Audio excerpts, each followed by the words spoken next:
Christina, what do you know about the keto diet? I believe that you eat only meat, like dairy, butter, eggs, maybe some vegetables. Meat, butter, dairy, eggs, maybe vegetables. I think. And the goal is to enter a state of ketosis. Yes. Which I think is when your blood sugar levels or something hit a certain, I don't know, and you enter a state of ketosis for fat burning. I'm not sure how you get to it, but that's what I know. I know several people that, friends of mine that have done keto and lost a lot of weight. Lost a lot of weight. Yeah. Interesting. Not all of them have kept it off. It's been much more of a, I did it for 3 months kind of a thing. I think most of them are probably closer back to where they were before, but it was beneficial for a time. Yeah, for a time. That is close to what I've heard about it as well. Cool. So you're very close to what it is in the food groups you have to eat. Okay, cool. But broken down, keto is a very low carb, high fat diet that forces your body into a metabolic state called ketosis.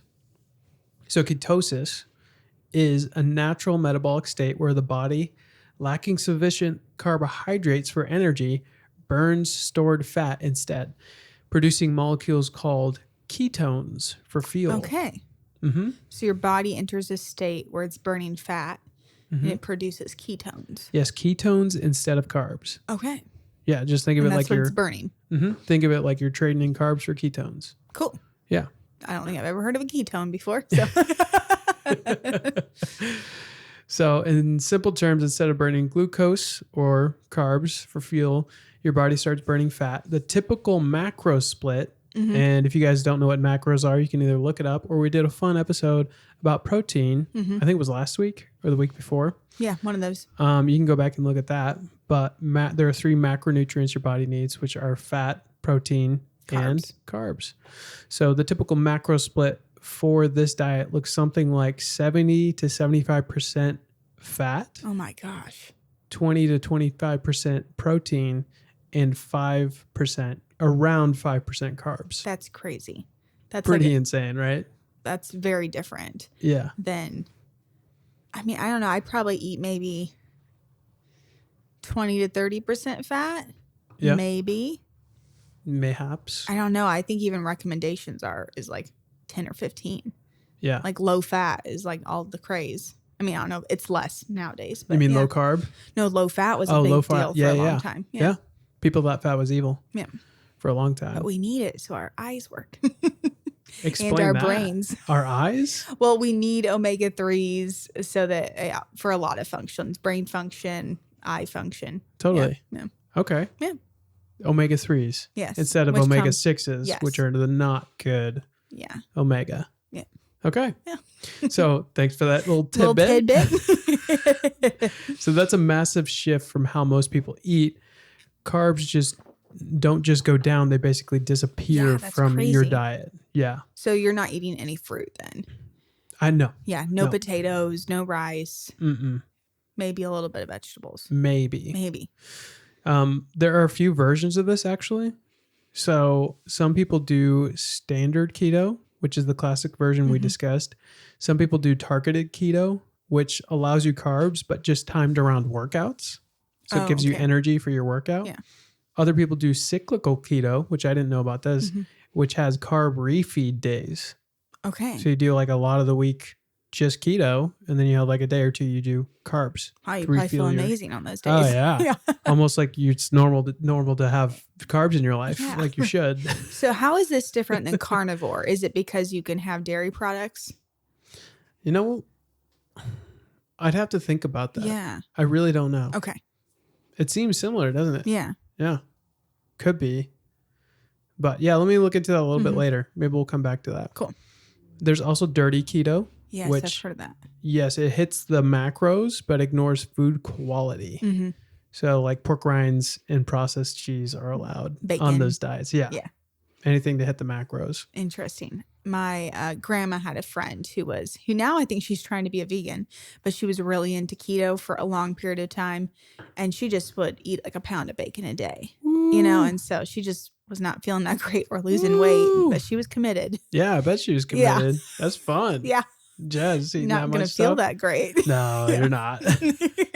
So does any diet that requires you to cut out an entire food group feel very sustainable to you? That's my question. I guess it matters what you're defining a food group as. Are you talking about like protein, fat, carbs, or are you talking about like cut out dairy or fruit or things like that? I would say let's go with one of the macronutrients. Okay. No, I mean, I think it honestly would be almost impossible to completely cut out one. Like there's carbs in everything, pretty much, even a little bit. But in the aspect of keto, you are cutting out pretty much all carbs. So yeah, carbs aren't bad. Like, no, I think God made fruit for us not just to look at. Yeah. I don't know. There's a ton of carbs in fruit. Yeah. So much. Yeah. Yeah. So I agree. I don't think you're supposed to cut out an entire macronutrient. Completely. I think you could limit it. Yeah. But like never have a piece of fruit again or something like that. It's insane. It just, doesn't feel very sustainable to me. Or beans, we found out the other day, are extremely high in carbs. So I had no idea. Carb. I thought that was just like an ultimate protein source. Yeah. Turns out you're just eating straight glucose. With some protein. Yeah. So a little on the history of the keto diet. Great. Keto isn't necessarily just a modern diet trend. It was developed in the 1920s at Johns Hopkins, which is a premier private research facility in Baltimore, Maryland, as a medical treatment for children with epilepsy. Doctors noticed that fasting reduced seizures, and this is proven. Okay. They reverse engineered a diet that mimicked the same effect without starvation, like having to starve the kid or adult, right? Man or woman, boy or girl, boy or girl. For decades, it stayed in that lane. It was a clinical tool, not necessarily a lifestyle. Then came the Atkins diet. I've heard in of the that. 1970s. So this is interesting. Probably our parents did it, or our grandparents. Yeah. A lot of people, a lot of boomers jumped on this train. The Atkins diet plan was a popular low carbohydrate, high protein, and high fat nutritional approach designed for weight loss by inducing ketosis. Same principles that we were just talking about in keto.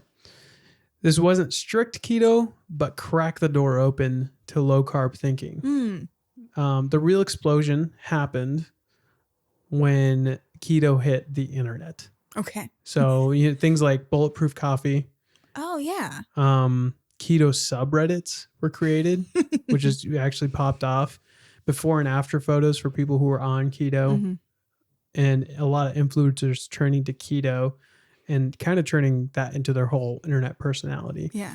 This started to really influence people to believe that this diet was sustainable long term. My question to you is, why do you think a diet from 1921 suddenly became this big 100 years later after we've seen it kind of die out? Right. Almost. The Atkins diet kind of died out. Yeah. I mean, I think honestly, with such how culture has become, we have like societal amnesia. It's just like, oh yeah, we forgot that was a thing 30, 40 years ago. Let's try it again. Like somebody, I feel like we're always rediscovering trends or personality tests or ways of eating, ways of dress, ways of exercise. And I think honestly, like social media probably, anything that gains a little bit of traction can kind of go viral. Not even based on a lot of scientific stuff, but that's just like the new thing to try. And also, like, that's a lot more fun, I think, just to be able to eat a lot of like bacon and steak. Oh, yeah. It's a lot more fun than other diets. It's not calorie restricted as a focus. So, yeah, I don't know. It's a good question, though. Yeah. I find it interesting that it was kind of developed for kids with seizures. Mm-hmm. It was so the sugar, the carbs, they feel like was kind of feeding into the seizures. Mm-hmm. And I'll get to that a little bit later, the exact science behind it. Yeah. Yeah, but it is interesting how it's almost like bell-bottom jeans. Yeah. It's just coming around again. There's just another time around the sun we're seeing the same stuff. Right. And people are into the same kind of diets. Nothing new under the sun, I guess. Yeah. Why do you think it came back around? I think people are just so attracted to quick fixes when it comes to fitness. The carnivore diet, keto diet, Atkins diet, even veganism for a lot of people. It's just a quick fix. Like you just want to lose weight and you want to look good. And that influencer who's doing it looks great. Yes. So I may try this. And a lot of these diets have like quick responses to your body. Like we talked about with carnivore, though, it's not from the actual diet. It's from you no longer eating Doritos.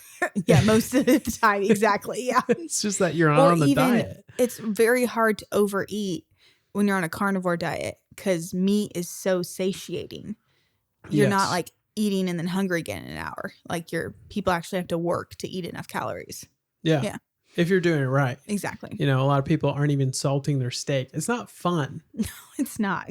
I think that's the thing I keep coming back to, like looking into this exercise or these diets, is that none of them are fun. No, yes. If you get down to what keto actually is, it's not eating a lot of stuff with a lot of salt, a lot of flavoring. It's eating the same stuff over and over and over. Yes, it's high in fat, so it's satiating, which is nice. But it's not fun. Yeah. And everybody's looking for that fun thing. Totally. That thing you can have taste all the time. So I feel like carnivore was kind of a big hyped thing, but keto is like the funner, more like attainable version of it. Like you can still season your food. I was listening to a podcast of somebody who's on a carnivore diet recently, and they were talking about how being a carnivore is it's a lot of work. Yeah. Like traveling somewhere. If you go to a restaurant, you have to go to somewhere that serves meat and tell them, grill me up a piece of steak. Don't put any seasoning on it. Don't even oil the grill. You know, just give me just a plank of steak. Yeah. Like plank of steak. That's not fun. No, it's not. No. So yeah, it's interesting to see the little connections between the big connections, I guess, between all of these diets is that when you actually do them correctly, it's not a good time. And that's just, that's just growth in general in anything though. Yeah. So you just got to push through. Yeah. So a couple facts about what ketosis, a couple facts about keto. People report fat loss consistently, especially within the first few weeks. Okay. They also report reduced sugar cravings. They report steadier energy, no post-lunch crash, which is similar to what we've seen with the carnivore diet. Okay. They report more mental clarity and a smaller appetite. Okay. I've heard that about the mental clarity. Yes. Yes. Yeah. What they don't know is that the first 5 to 10 pounds they lose is mostly water weight. Oh, interesting. So it's not fat you're losing for the first 5 to 10 pounds. You see, carbs hold water. Huh. You cut them and then water leaves in dramatic form. But you've not really lost any true fat. Yeah. It's just 10 pounds of water weight. Wow. So By you the could just way- dehydrate yourself a little bit and you have the same effect. Exactly. So most of the benefits come from eating more protein and less processed junk like we're talking about. Yeah. You're cutting out Doritos and you're eating more fat, more steak, stuff with protein in it, stuff with B12, which is great for your body. So we've talked about some of the pros, what people report. Some of the drawbacks people report are the keto flu. I've heard of that too. It's a very real thing that people experience. And it feels like fatigue, headaches, brain fog for the first 1 to 2 weeks as your body adapts. And then, of course, social eating becomes hard.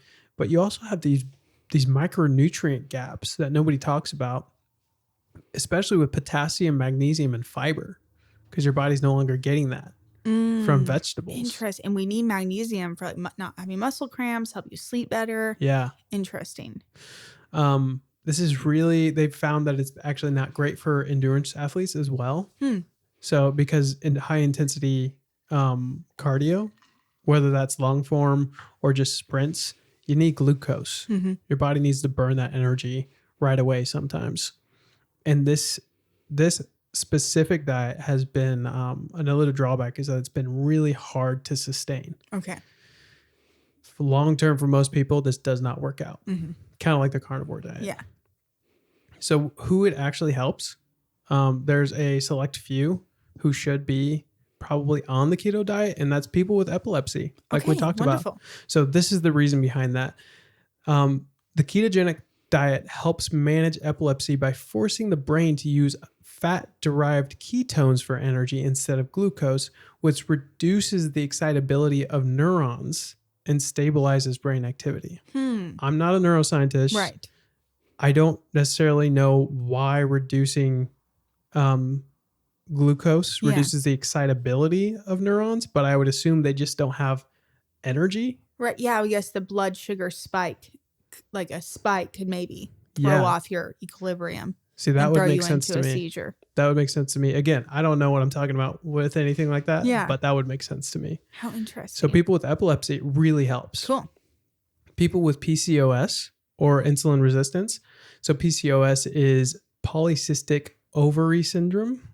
It's a common hormonal and metabolic disorder affecting roughly 10% of women of reproductive age. It is characterized by high levels of androgens, so male hormones, irregular or absent ovulation, and numerous small follicles or fluid-filled sacs on the ovaries. So some of the symptoms of this would be acne, excessive hair growth, hair loss, and difficult to lose weight gain. Okay. To gain a lot of weight, can't lose it real easily. And people with insulin resistance is supposed to be really good for them as well. Okay. Yeah. So really select people. This is going to help. With health problems. Yeah. And some people who binge on carbs are going to benefit from this in the short term because you're going to learn not to binge on carbs. Or even if you're like, I'm being 75% keto, like each day, just limiting the amount of carbs, I think could be helpful for a lot of people. Yes. Yeah. This could be a good training tool. Yeah. So who should be careful with this? Endurance athletes, number one. And number two, people with a history of disordered eating. Okay. If you had an eating disorder before, restricting yourself further is not going to help you.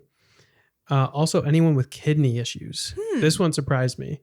So the ketogenic diet can be harmful to people with kidney issues because its high protein and fat intake forces the kidneys to work harder. Okay. This accelerates damage to people with chronic kidney damage. And your body's not retaining as much water because you're not having carbs and your kidneys need water. That would make sense to me. That's just my non-scientific thought. Same here. How interesting. Well, also I wonder, so vegetables, plants, a lot of things we eat have pesticides residue on them. But meat in particular, unless you're getting grass-fed, hormone-free meat, has a lot of hormones in it. And so I wonder if like really upping the amount of, inexpensive meat you're eating, if that could, the hormonal intake, if that could affect you as well. I think for sure. I think for people who can't necessarily afford good food, like unprocessed or what would you say? Like organic grass-fed, organic grass-fed, hormone-free meat. I think it's a definite area you got to watch out for because it's just so easy to just go to Aldi and be like, this is good for me. I'm on the carnivore diet. I'm on the keto diet. And then years down the road, you have like cancer. Yeah. Well, these pork chops made me sick. Yeah. So just be really careful, people with those issues. My question to you is, do you think most people doing keto are using this as like a medicinal thing? Or could it be possible that a lot of people are just trying to have a little bit more of a feeling of control in their life? I would guess that most people do it for weight loss. Yeah. Yeah. As with most diets. I think it's most diets and most people that do diets, I would say, is because of weight loss, not solely health. Yeah. And I think that's I don't know. It's understandable. It's understandable. That's a good way to put it. I was going to say like it's a good thing, but a lot of people, I don't know. I want to say most people are losing weight for the wrong reasons, but it's tough. Like to lose weight for the right reasons is actually tough because we live in a society that rewards being skinny at all costs. Exactly. Yeah. Because if you want to lose weight, I think that's amazing. But like you said, if you're doing it in an unhealthy way, and then your brain, is lacking, helpful nutrients and stuff, like that's not you losing those last 10, 15 pounds might not be the health advantage as just like, hey, eating some apples and bananas and being sustainable, Totally. Yeah. So just be careful. Like if you're going to do this, just be careful, be smart about it and don't do it long term Yeah. unless you are one of these select few people with epilepsy or PCOS or what have you. Some key takeaways here, though, I wrote down here at the end. Keto is a real metabolic state. We have to acknowledge that ketones are real, and that is a pro of this diet is being able to burn ketones instead of glucose. The second thing we have to acknowledge is that this thing started as a medicine, not a way of life. Yeah. So It's a medical intervention. yes. And to use a medical intervention as a diet, little crazy. Right, Little yes. crazy. Yeah. Another thing we have to acknowledge is short-term results are real, Totally. but it's water. You got to realize 10 pounds of what you're losing is water before you actually start losing fat. Or it's because you stopped eating Doritos. Yeah. Yes. Long term, it's extremely hard to sustain. And this ultimately works best as a tool for a very unique problem.